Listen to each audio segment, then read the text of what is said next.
Hey guys, hope everybody's doing well. Today I want to talk about one of the two Kizer knives in my blade series that were designed by John Gray.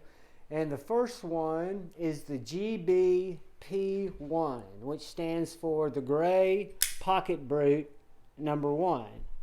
Why Pocket Brute, you say? This is a brute of a knife, guys. This thing, the first thing you notice about when you get it in your hand is it's got a good bit of heft. Full titanium S35VN blade.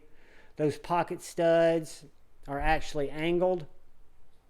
I don't know if you can see that, but they're contoured back so you get really good purchase on them.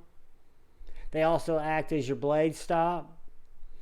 But this knife is a large knife.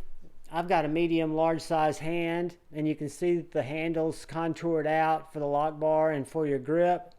I can get a full 4-finger grip with room to spare on that knife.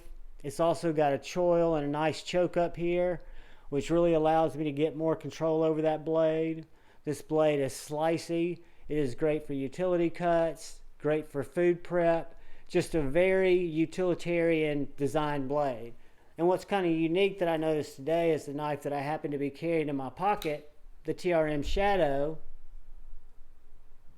That blade style is similar. So anyway, I thought that was cool. But one thing that stands out are the pivots.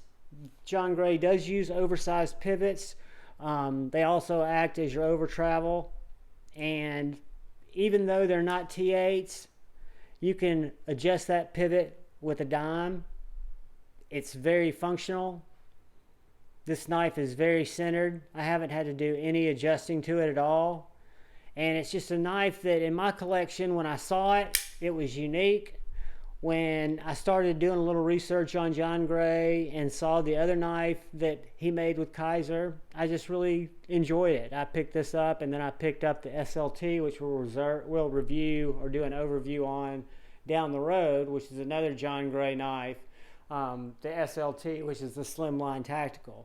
Let's do a couple of quick size comparisons, and I'll have the full specs in the description, or you can check it out on different websites. This is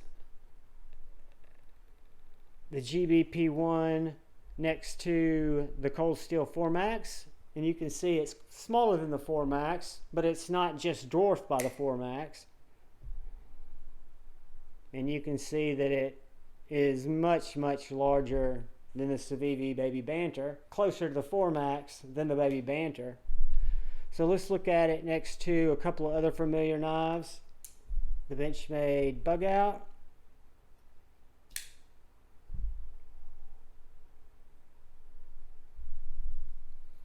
And the Spyderco Paramilitary 2.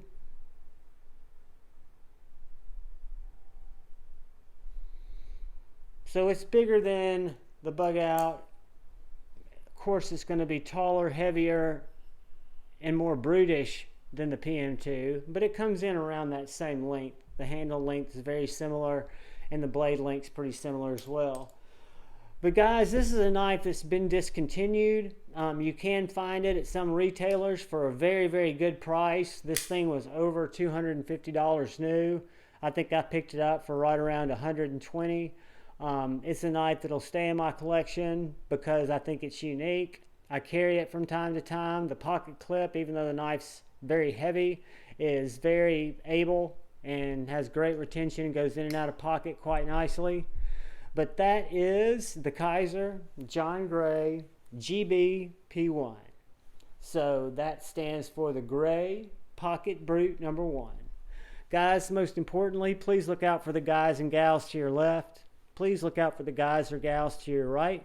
Please look out for one another. Be kind to one another. I love you all. Peace.